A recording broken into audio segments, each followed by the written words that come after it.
জিতেন্দ্রীয় কর্মযোগী বড়দুঃখ কাতর ও দানবীর স্বনামধন্য দেশনেতা সেবাব্রত চৌধুরীর পূর্ণ স্মৃতির উদ্দেশ্যে তাঁর অগণিত ভক্তের শ্রদ্ধা।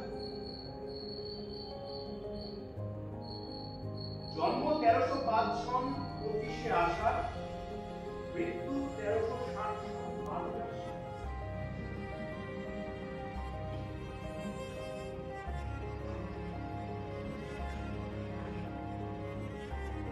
বড় দুঃখ কারণ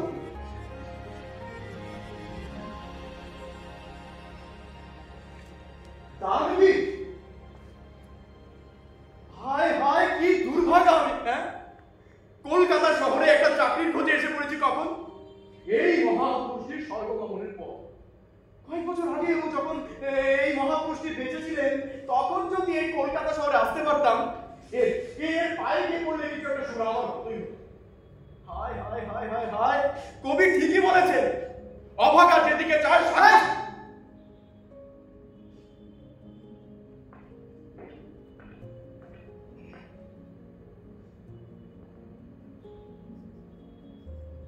এখানে এত রাতে দাঁড়িয়ে তুমি কি করছো?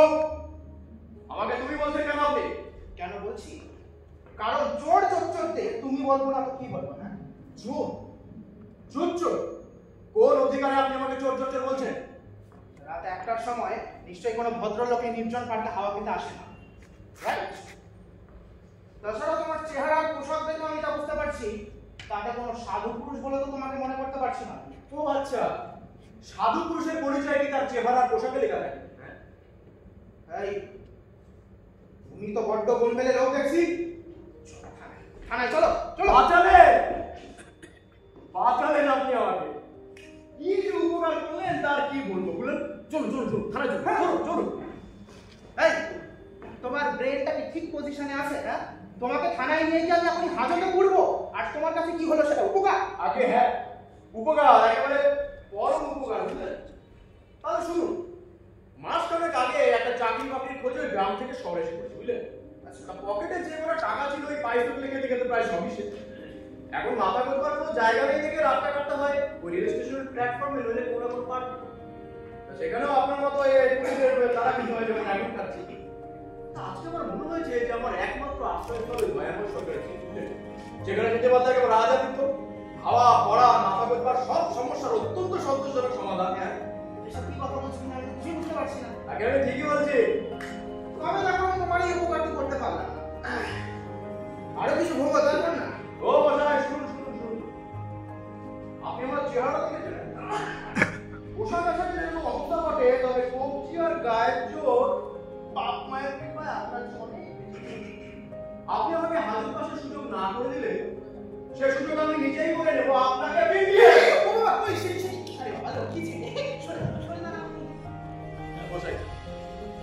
না খেতে পেয়ে পেয়ে আমি এখন একবারে মরিয়া হয়ে উঠেছি, বুঝলেন? সে কি? এই এই না কি আছো তুমি? আগে হ্যাঁ, আপনি আমাকে আগে বলবে তো। আগে শোনো শোনো, তুমি বসে দেখলে তুমি বলো বসো, আমার কাছে না কিছু খাবার আছে, আমি তোমাকে এনে দিচ্ছি। দাঁড়াও দাঁড়াও দাঁড়াও, তোমার দাঁড়াও, আমি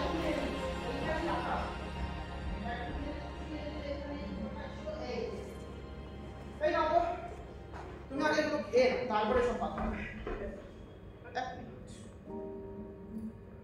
এই খাওয়াটা প্রশ্নের উত্তর তো তোমাকে দিতে আমার হচ্ছে। কি স্যার, আমার কি? আচ্ছা তোমার নামটা কি আমি শুনি? কোথা থেকে স্টার্ট? এই জামা কাপড়েরই বা এরকম অবস্থা হলো কি করে? সেসব অনেক কথা স্যার, বলতে শুরু করলে শেষ হবে না, বুঝলে? রাত একেবারে কামার হয়ে যাবে। আহা তুমি বলোই না, আমি শুনি। বল। শুনলেন? হ্যাঁ বল বল। আমাদের গ্রামের নাম ভুলে না। ভুলে না। শেষবার গ্রামের বাড়ি গিয়েছিলাম প্রায় 2.5 বছর আগে। জানেন, আমাদের না 10.5 বিঘা জমি ছিল। সেখানে ধান হতো, পাট হতো, আলু হতো, আরো কত কি। আমার অবশ্য সেই বিষয়ে কোনো আগ্রহ ছিল না। ছোটবেলা থেকে খুব মেধাবী ছিলাম তো, তাই আমার একটাই উদ্দেশ্য ছিল, বড় হয়ে চাকরি করে শহরে গিয়ে শহরে বাবু হবো। আচ্ছা তারপর তারপর তারপর হ্যাঁ গ্রামের স্কুল থেকে উচ্চ মাধ্যমিক পাশ করে চলে যায় একটি বড় শহরে। তারপর সেখান থেকেও বিএসসি পাশ করে নানান জায়গা ঘুরেও যখন কিছু হলো না, তখন আবার ফিরে যাই সেই গ্রামে।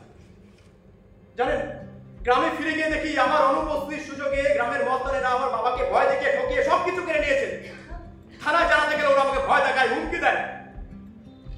শেষমেশ শেষমেশ গ্রামের সব মায়া ত্যাগ করে কিছু পয়সা রোজগারের আশায় কয়েক মাস আগে আমাদের এই শহরে এসে পৌঁছে। বুঝলাম, তোমার কথা সবটাই বুঝলাম। খুব খারাপ হয়েছে তোমার সাথে।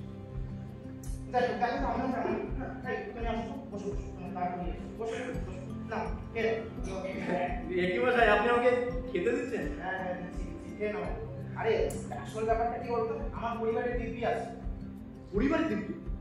কি দিব্যি বলুন না আমাকে। না অত্যন্ত গুপ্ত কথা, বলার মতো বলে তো।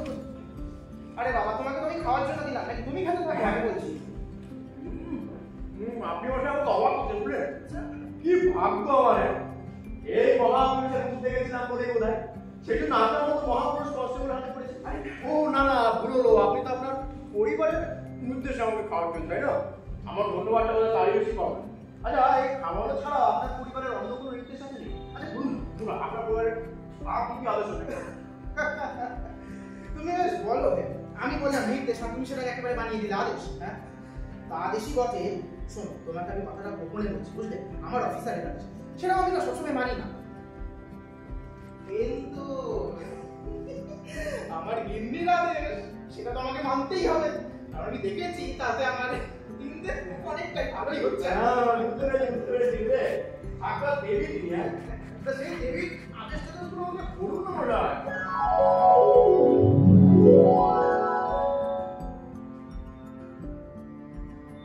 এই যে শোনো, বলো।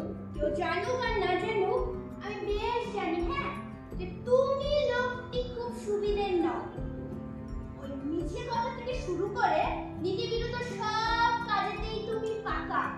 তবে অবশ্যই এতে আমার কোনো দুঃখ নেই, আমার তো বেশ গর্বই হয়।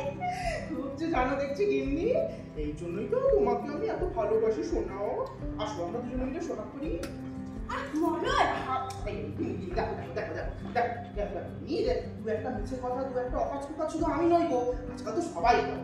আরে বাবা দেখো, চিরদিন চিরকাল মানুষ মাত্রই তো এইসব কাজ করে এসেছে নাকি? কিন্তু দোষের কিছু নেই বলো। এই দাও তো দাও, তুমি আমার পানটা দাও, আমার কিন্তু দেরি হয়ে যাবে যে। এই নাও।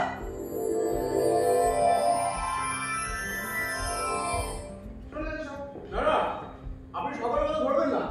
যেমন ধরুন এই মহাপুরুষটি যার বেদি তলে আমরা এখন বসে আছি, ওই পড়ে দেখুন কি লেখা আছে? সত্যাশ্রয়ী, জিতেন্দ্রীয়।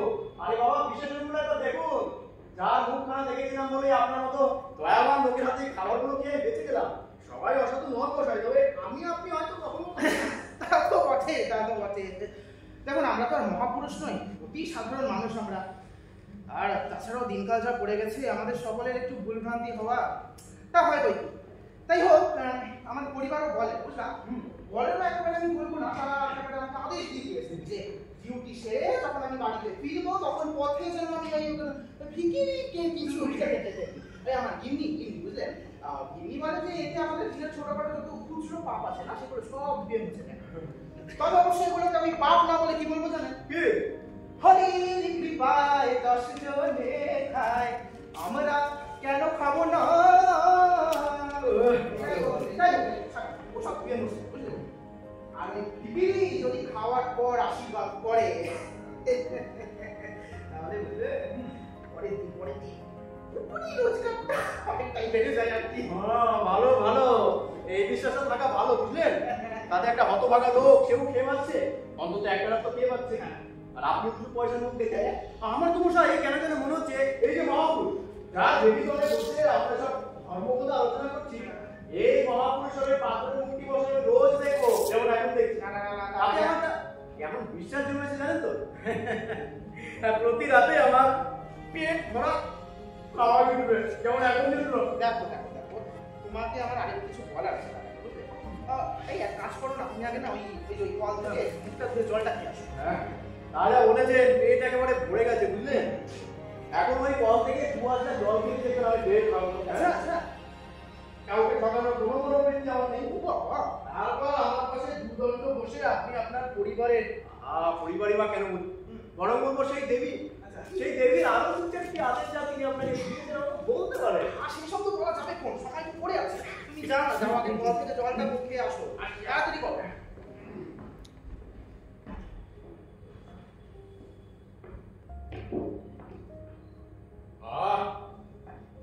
কি তৃপ্তি যে হলো খাবারগুলো খেয়ে।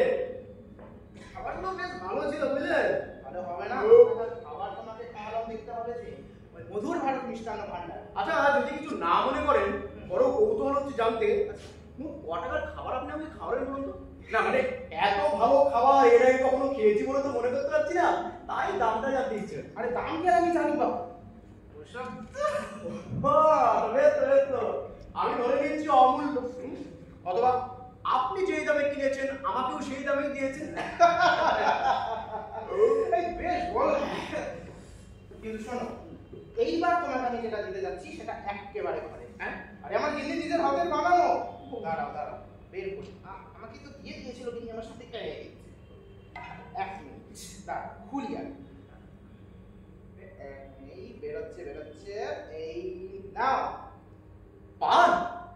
বাহ বাহ বাহ বাহ বাহ, আপনি বুঝি পান খান? না, ওই পানের দোষ সমান নেই। তা আমি তো প্রায় দেখি যে বেশিরভাগ কনস্টেবল এই পানের দোকানের সামনে ডিউটি দেয়। হ্যাঁ, সে দিতেই পারে, তাদের ব্যাপার হবে। কিন্তু এই যে এই দেখো, আমার দাঁড় দিতে দাও। তা তো ঠিক, তা তো ঠিক। তাহলে স্যার আপনার পকেটে পানের দিবে কেন? আর ওটাও তো আমার গিন্নির আদেশ। তিনি এক টিপে পান আমার সঙ্গে করে দেন। মানে দেখো, আমাদের কাছে অনেকে ওই পান টান খেতে চান কিনা, তাই আমার গিন্নি স্পষ্ট বলে দিয়েছে যে শুধু সেলাম করতে নেই, বুঝছো? হ্যাঁ, বুঝতে পেরেছি, সেলাম আর সেলামি। বেশ ইন্টারেস্টিং মানুষ তুমি। শোনো, তোমার সাথে পরিচয় করে আমার খুব ভালো লাগে, বুঝলে? তোমাকে না আমি একদিন আমার বাড়ি নিয়ে যাবো, বুঝলে? অনেক কথা। কি হচ্ছে না, হচ্ছে না, হচ্ছে না, হচ্ছে না। আমার গিন্নির আবার দ্বিতীয় নির্দেশ তো আছে তো। হ্যাঁ, দ্বিতীয় নির্দেশ? তারা দ্বিতীয় নির্দেশ হয়েছে? হ্যাঁ, বলুন না কি নির্দেশ? আমার তো এখন থেকেই তাকে কেমন যেন প্রণাম করতে ইচ্ছে হচ্ছে। রাম করতে ইচ্ছে হচ্ছে? রাম করতে ইচ্ছে হচ্ছে? সে যে কি চিজ, দ্বিতীয় নির্দেশটি শোনো, তারপরে বুঝবে। আমাকে ঠেকা দিন কেন? কি করবো আমি? কি করবো? কি করবো?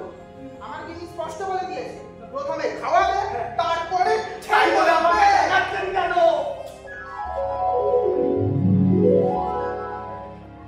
হ্যাঁ, বলো বলো গিন্নি। তুমি আমার দ্বিতীয় নির্দেশটা মানছো বলে কি?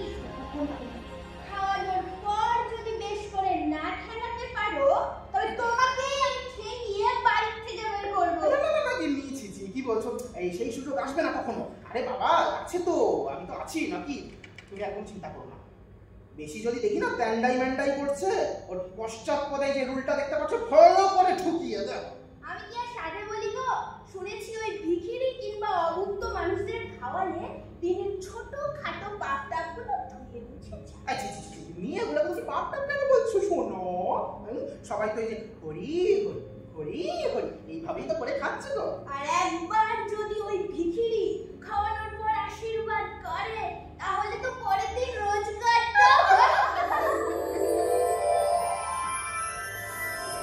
বলে দিয়েছে, খুব করেছে নিয়ে দেবে, যেন তোমার কাছে কোনোদিন কিছু খেতে না চায়। তোমার বাড়ি ধাওয়া না করে তোমার কিছু না নাই। এই ছোকরা, বলো, বলেন সমস্ত করবে না, আর তাহলে কিন্তু আমি তোমাকে রেহাই দিচ্ছি। আমি আপনাকে কথা দিচ্ছি, আমি আপনার মুখই দেখবো না। মুখ যদি দেখতে হয় তাহলে দেখবো শুধু একটি লোক, এই এই মহাপুরুষ। আপনি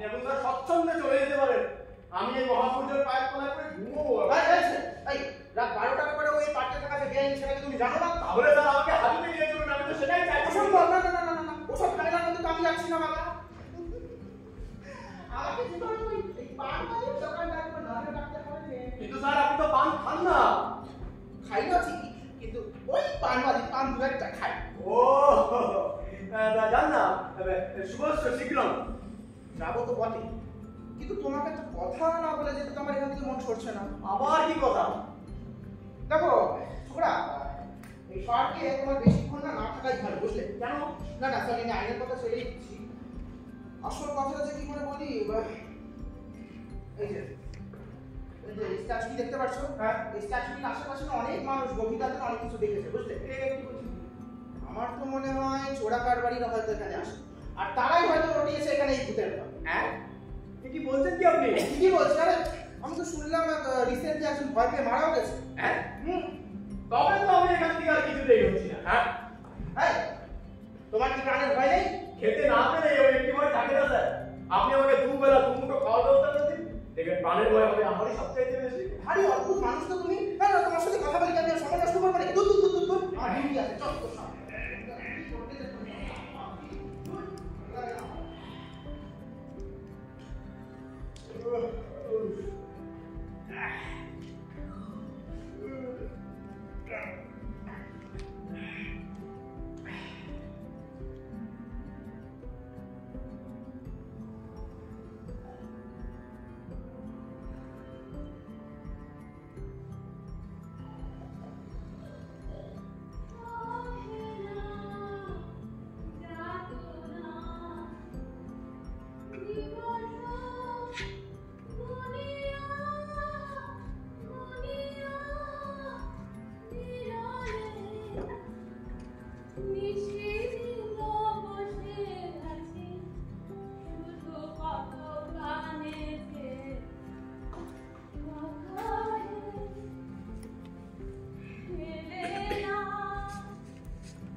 সব খুলে বলতে হবে দেখছি, হ্যাঁ?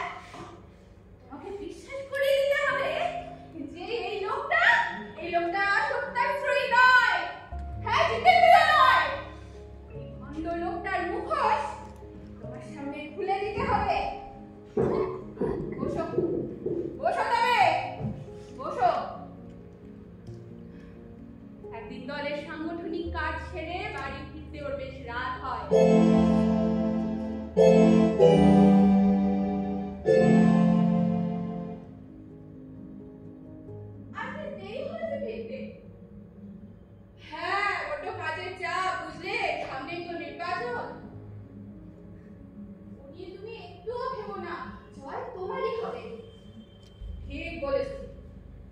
জিততে হবে আমাকে। আচ্ছা তুমি আমাকে একটা কথা বলো তো, তুমি কোনো রকম জয়লক্ষ্মী বা ওই বিরুদ্ধ কাজ করছো না তো? তোমার কি তাই মনে হয় নাকি? হ্যাঁ, আমি এসব করতে পারি? আর তাছাড়া এইসব খুব কঠিন বিষয়, সব তুমি বুঝবে না। রাজনীতি খুব জটিল বিষয়, এখানে কেবল ওঠা আর নামা, উঠতে উঠতে নামা, আবার নামতে নামতে ওঠা। এখানে যতই নীতিবান হবে ততই নামবে, আর যতই আবিল হবে ততই উঠবে। তুমি কি বলছো? আমি তো কিছু বুঝতে পারছি না। তোমার কিছু বোঝা দরকার নেই, তুমি শুধু মন দিয়ে সংসারটা সামলাও, বুঝলে? তোমার কি মনে হয়? হ্যাঁ, আমার স্বামী হয়ে আমি না প্রলোভনে পা দেবো?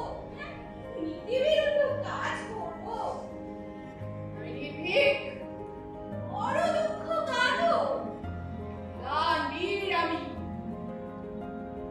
হ্যাঁ, তাই তো, তাই তো, হ্যাঁ, তাই, তাই।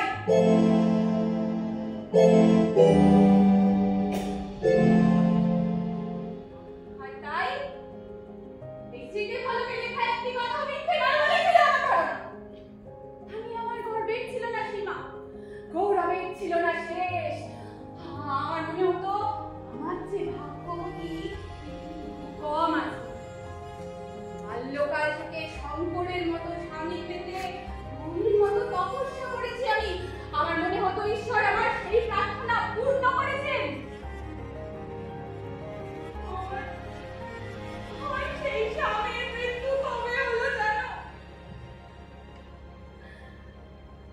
বুঝে লেখা আছে 12/80/1360।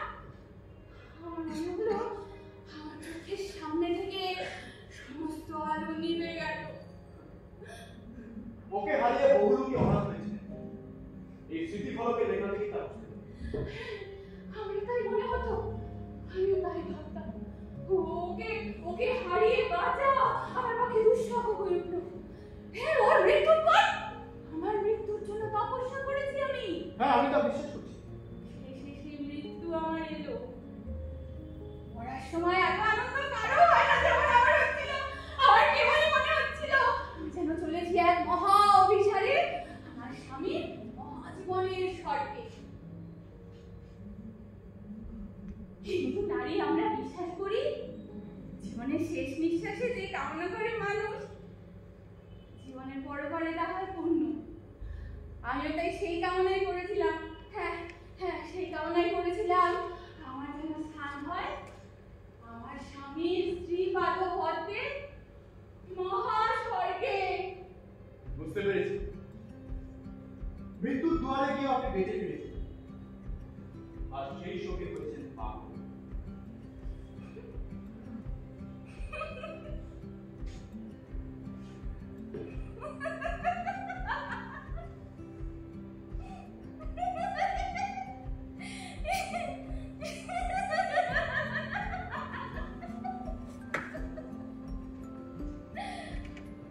কিচ্ছু বলোনি তুমি, কিচ্ছু বলোনি তুমি। আপনার সব কথাই আমি বুঝবো, শেষ কথা আমি রাখি না। যারা প্রকৃতিস্থ তাদেরই অনেক সময় অনেক কথা বুঝতে পারি না। তবু আপনি বলুন, আপনি বলুন, আমি শুনবো, বলুন। আমি স্পষ্ট বুঝলাম আমার মৃত্যু হলো। এ কি, তুমি মুখ ফেরালে যে? তুমি হাসছো বুঝি? হ্যাঁ, তুমি হাসছো? হাসছো না তুমি? না, শুনুন, হাসা তো দূরের কথা, আপনাকে দেখে আমার যে কি ভীষণ কষ্ট হচ্ছে সেটা আমি আপনাকে বলে বোঝাতে পারবো না। কত বড় মানুষের স্ত্রী আপনি, আর আজকে কিনা আপনার এই কষ্ট। আমার দুঃখে আর আকাশ বাতাসও কাঁদে। সব শুনলে তুমিও এখনই কাঁদবে। আচ্ছা, মরতে মরতে আপনি বেঁচে গেলেন, এটি আপনার দুঃখ দেয়? You are all fools. কাউকে আমি আমার কথাটা বোঝাতে পারি না।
কেন?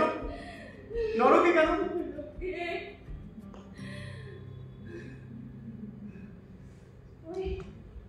ওই স্মৃতি ফলকে লেখা আছে এই সত্যাশ্রয় সে, হ্যাঁ জিতেন্দ্র সে। আমি ওকে তাই জানতাম, দেশের মানুষ তাকে তাই জানতো। তো সে যে একটা মিথ্যের মুখোশ পরে সারা দুনিয়ার মানুষকে ফাঁকি দিয়ে গেছেন তা কেবল জানতে নিঃস্বাস। আর অবশ্যই জানতে হবে নিজে। জীবনের পরপারে যখন আমার সাথে দেখা তখন আর তাকাতে পারে না আমার দিকে। হ্যাঁ, তার মুক্তি হয়নি, তার মুক্তি হয়নি, সদ্গতি হয়নি। তাই কেন জানো? কারণ কারণ তার জীবনের এই মিথ্যেটাই তো অক্ষয় হয়ে দাঁড়িয়েছে এই স্মৃতিস্তম্ভ রূপে। তার বাপ আরো বেড়ে যাচ্ছে। আচ্ছা, আরো বেড়ে যাচ্ছে।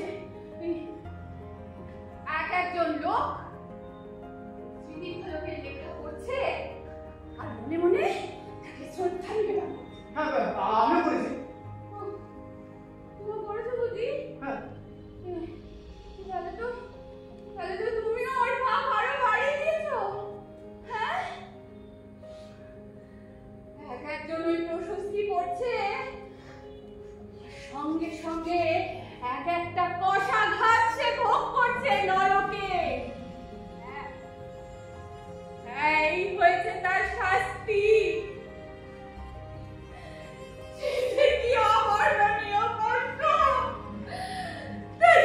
তোমরা বুঝবে না, বুঝবে না। আমি না সচক্ষে দেখে সহ্য করতে না পেরে রোজ রাতে ছুটে আসি এই স্মৃতিস্তম্ভ ভাঙতে।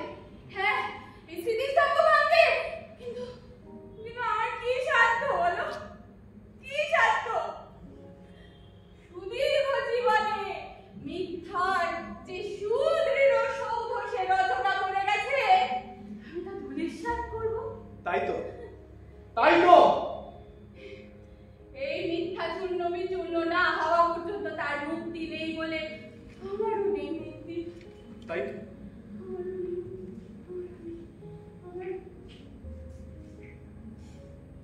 এই এই আমার একটা উপকার তুমি করবে? হ্যাঁ, একটা উপকার করবে। এই একটা ডিনামাইট দিয়ে, হ্যাঁ ডিনামাইট দিয়ে স্ট্যাচুটা উড়িয়ে দিতে পারো? তাও তো বটে। ও, ওটা হবে না? পারবে না না? তাহলে তাহলে কি করবো? কি করবো? তাহলে হ্যাঁ হ্যাঁ, এই যে তুমি জানো আমাদের দেশে কবে অ্যাটম বোম পড়বে? হ্যাঁ, অ্যাটম বোম? না না, অ্যাটম বোম আর পড়বে না, বুঝলে? যাদের হাতে অ্যাটম বোম ছিল তারা এটা বুঝতে পেরে গেছে যে একবার অ্যাটম বোমের লড়াই শুরু হলে পৃথিবীটা হবে ধ্বংস, বাঁচবে না কেউ। ও, তাহলে কি এই মিথ্যার জয়ধ্বজাটাই সত্য হয়ে থাকবে? যতদিন মিথ্যা লেগে থাকবে আমাদের সভ্যতার ভিত্তি এই স্ট্যাচু ততদিন অক্ষয় হয়ে থাকবে। কারণ সাধ্য নেই এটাকে ভাঙে না। নেই। তবে এই সভ্যতার প্রথম ঘোষণাই ছিল যে মনের কথা গোপন করতেই হয়েছে ভাষার সৃষ্টি। আর তা থেকে সমাজ জীবনের সৃষ্টি হয়েছে মিথ্যা ভাষণ, মিথ্যাচার, প্রবঞ্চনা, ছলনা। হ্যাঁ, তুমি মিথ্যা বলনি। স্ত্রীর মন রাখতে আমি করেছে মিথ্যাচার। আসলে সমাজ জীবনের ভিত্তিটাই হয়ে দাঁড়িয়েছে মিথ্যাচার, বুঝলেন? পেটে ক্ষুধা রেখেও মুখে রেখেছি লজ্জা, কপালে করাঘাত তুলে বলেছি এ দুঃখ হয়ে দাঁড়িয়েছে সমাজ সৃষ্টির দোষ। আসলে জীবনটাই হয়ে দাঁড়িয়েছে একটা মিথ্যার স্তূপ। ভেঙে গেল এই মিথ্যার চঞ্চল, ভেঙে গেল স্ট্যাচু। শুরু হোক সত্যের জয় যাত্রা। হ্যাঁ, শুরু হয়ে গেছে। আজ আর আমরা স্বীকার করি না যে মনের কথা গোপন করতে হয়েছে ভাষার সৃষ্টি। আজ আমরা সুস্পষ্ট সুদৃঢ় কণ্ঠে ঘোষণা করতে শিখেছি আমাদের মনের সংকল্প। সেই সংকল্প আবার আমরা বাঁচবো, বাঁচার জন্য আবার আমরা লড়াই করবো। এটা খুব সাহসের কথা, খুব সাহসের কথা। পেটের ক্ষুধাই দিয়েছে সাহস, আর এই সাহসেই নিহিত রয়েছে সত্যের জয় আর মিথ্যার ভয়। তাহলে তাহলে একদিন এই স্ট্যাচু ধ্বংস হবে তো? নিশ্চয়। তুমি অনেক আশার কথা বললে, অনেক আশার কথা বললে। তোমার কাছে অনেক আশার কথা শুনেছি। মিথ্যা আর মেকি ধ্বংস হোক, ধ্বংস হোক। মিথ্যা মেকি ধ্বংস হোক। মিথ্যা পাশবদ্ধ মানবতার মুক্তি হোক। মিথ্যা পাশবদ্ধ মানবতার মুক্তি হোক, মুক্তি হোক, মুক্তি হোক, মুক্তি হোক, মুক্তি হোক, মুক্তি হোক।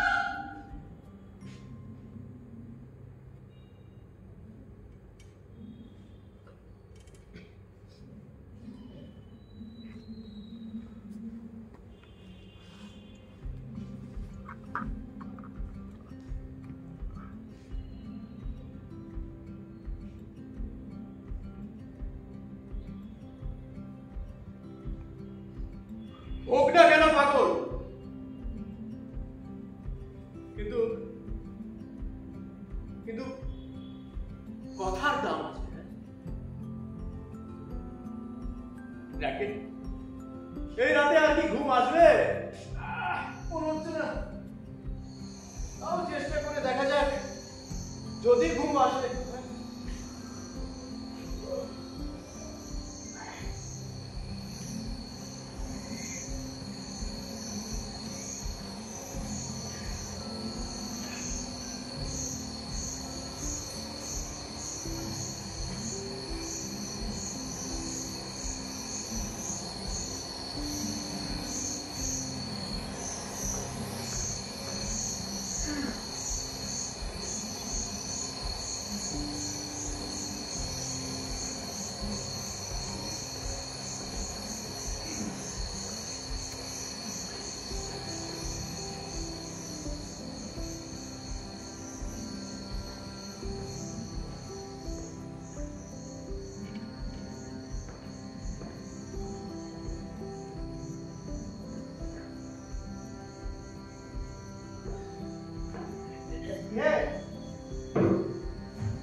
আপনি চলে যাওয়ার পরে এসেছিল একটা পাগলি, বুঝলেন? একেবারে বদ্ধ উন্মাদ। বলে বলে সে নাকি এই মহাপুরুষের স্ত্রী। হ্যাঁ কি বলে? এই মহাপুরুষের স্ত্রী? আগে হ্যাঁ, এই যে স্ট্যাচুটা স্ত্রী? আগে হ্যাঁ, ওই কথা বাবা। আরে বাবা, এই মহাপুরুষের স্ত্রী তো 2 বছর হলো মারা গিয়েছে। হ্যাঁ, এ কি বলছেন কি আপনি? কি বলছি? মারা গেছে? হ্যাঁ, ওই পাখিটা তো সেই একই কথা বলছিল বলে। জানি না কার কথা বলছেন, তবে হয়তো ঠিকই বলেছেন। ওই যে হরসুন্দরী পার্কে এনার মৃত স্ত্রীর স্ট্যাচু রয়েছে, দেখোনি? এ কি বলছেন কি আপনি? দেখতে চাও? দেখতে চাও সেই স্ট্যাচু? তবে কি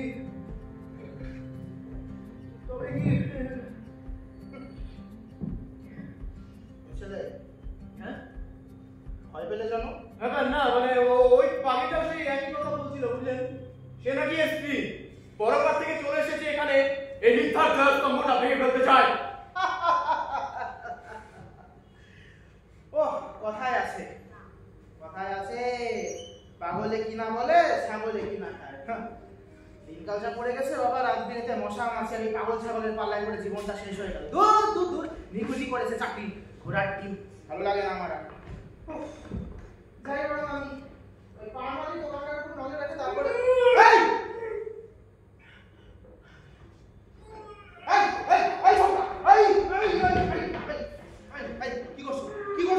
কি করছো? দেখতে পাচ্ছেন না কি করছি? এই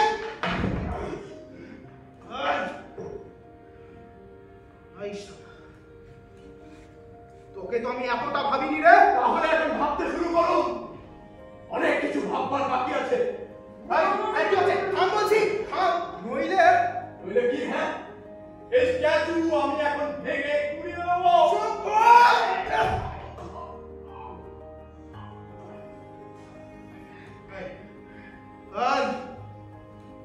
এসব কি বলছিস? হ্যাঁ, কি বলছিস এসব তুই?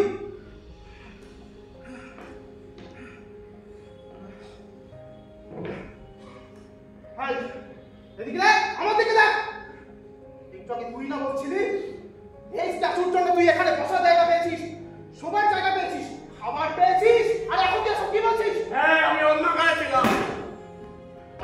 ছিলাম আমি, তবে এখন আর নই।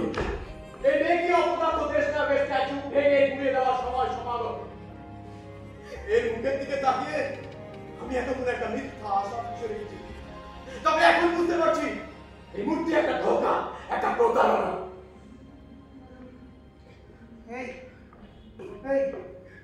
এসব কি বলছো তুমি? কি বলছো এসব? আমি তো তোমাকে ঠিক মেলাতে পারছি না। সত্যি করে বলো, সত্যি করে বলো, কে তুমি? বলো।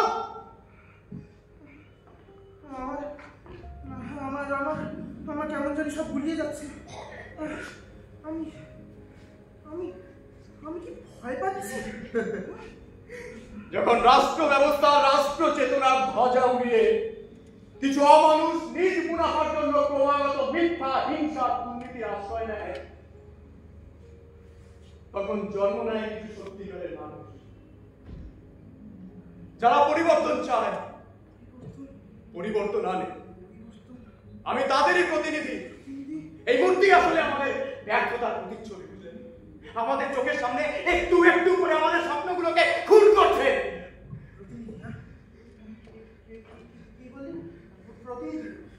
না না না না না না, এই চল, হাজতে বলবো তোকে, চল। আমার অপরাধ এই স্ট্যাচু ভেঙে গুঁড়িয়ে দিতে চাইছি, তাই? তবে অপরাধ আমার নাই, বুঝলেন? রাষ্ট্রযন্ত্র আজ এক সুশিক্ষিত, সুমনন সম্পন্ন দেশ গড়ে তুলতে পারছে না, এই সব শয়তান দেশ না, চুপ করো। তাই আমি উচ্চ শিক্ষিত হয়েও ঘর বাড়ি ছাড়তে বাধ্য হচ্ছে। বেকারত্ব, সরকারি প্রতিনিধি স্তরে দুর্নীতির কালো মেঘ, দুর্নীতি সর্বত্র, মেয়েরা কোথাও সুরক্ষিত নয়,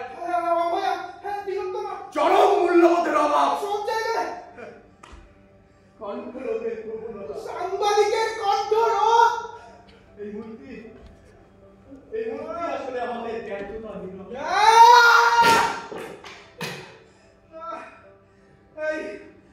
আমাকে বাধ্য করো না, কিন্তু তুমি তোমাকে হাজতে পুরতে আমাকে বাধ্য করো না। বলুন, আর ভয় নেই।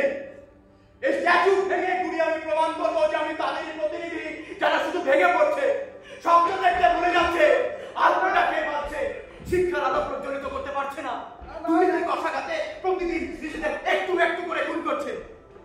এই মূর্তি আসলে আমাদের চোখের জল, আমাদের হতাশা, আমাদের ক্ষোভের প্রতীক। একে ভাঙলে তবেই হয়তো আমরা নতুন করে কিছু একটা করার স্বপ্ন দেখতে পারবো। ঠিক ঠিক, একদম ঠিক।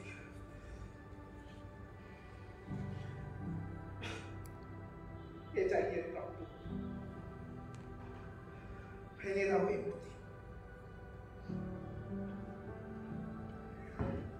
গুড়িয়ে দাও এই মূর্তি, গুড়িয়ে দাও। এই মূর্তি শুধু পাথর নয়, পাথর, এই মূর্তি পাথর। এই মূর্তি আজ আমাদের কাছে অপমানের ইতিহাস। আপনি কেন দ্বিধা করছেন? আপনার চোখে তো সেই একই যন্ত্রণা আমি দেখতে পাচ্ছি। এই মূর্তির সামনে দাঁড়িয়ে আপনি আপনারা প্রতিদিন প্রতি রাতে নিজেদের দুর্ভাগ্যের হিসাব দেন। আমি তো শুধু একটা প্রতীক ভাঙতে চাইছি, হ্যাঁ, কিন্তু আপনি একটু একটু করে নিজের বিবেকের কাছে ভাঙছেন। চুপ করো, চুপ করো, চুপ, চুপ, একদম চুপ, চুপ করো। না, এই সমস্ত কথা বলার অধিকার নেই তোমার, একদম নেই, বুঝতে পেরেছো? একদম নেই। আমি আমি হ্যাঁ হ্যাঁ হ্যাঁ আমি আমি শুধু আমার দায়িত্বটুকু পালন করছি, এর বেশি কিছু নয়।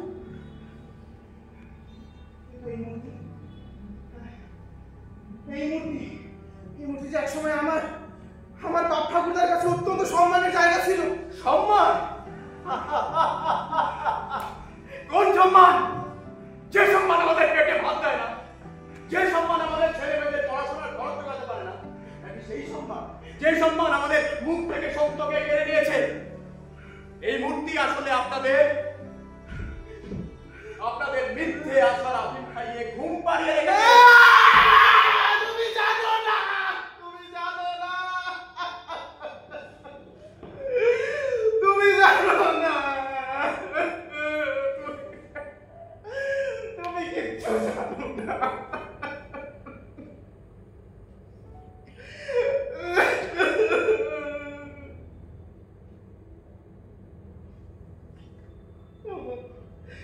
আমার বাবু, আমার ছেলেটা হাসপাতালে বিছানায় বিনা চিকিৎসায় মারা গেল। এই আমার জন্য, হ্যাঁ হ্যাঁ আমার জন্য হ্যাঁ আমার জন্য মারা গেল। আমি তো তখন সৎপথে রোজগার করতাম, কোনো ছলনা কোনো প্রতারণার তো আশ্রয় নিইনি আমি।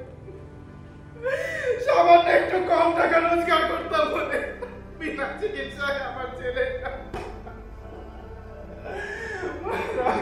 আমি কিচ্ছু করতে পারলাম না, কিচ্ছু না।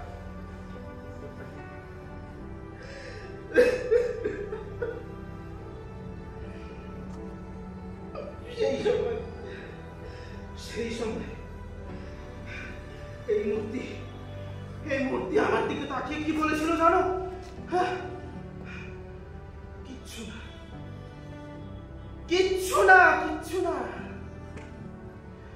ও শুধু নীরব হয়ে তাকিয়েছিল। আমার চোখের সামনে আমার গোটা পৃথিবীটা একদিনে তো ভেঙে চুরে তছনছ হয়ে গেল। আর তখন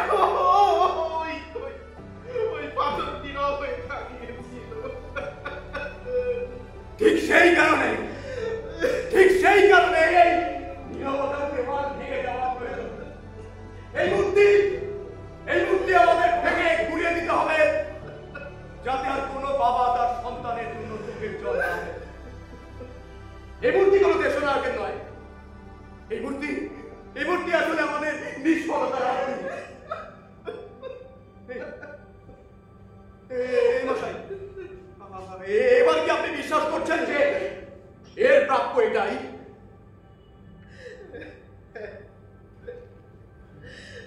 আমি বিশ্বাস করি এটাই এর উচিত শাস্তি।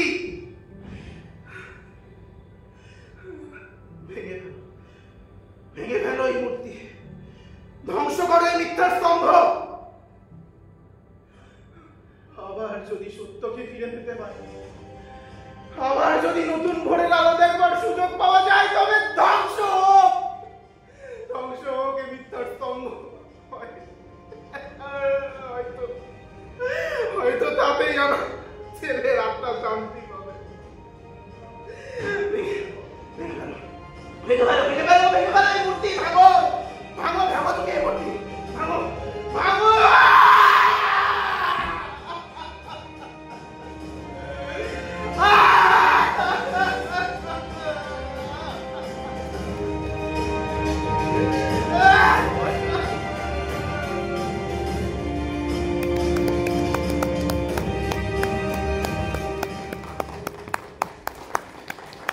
এতক্ষণ আমরা দেখলাম শিলিগুড়ি থিয়েটার একাডেমি প্রযোজিত নাটক মন্মথরায়ের স্ট্যাচু।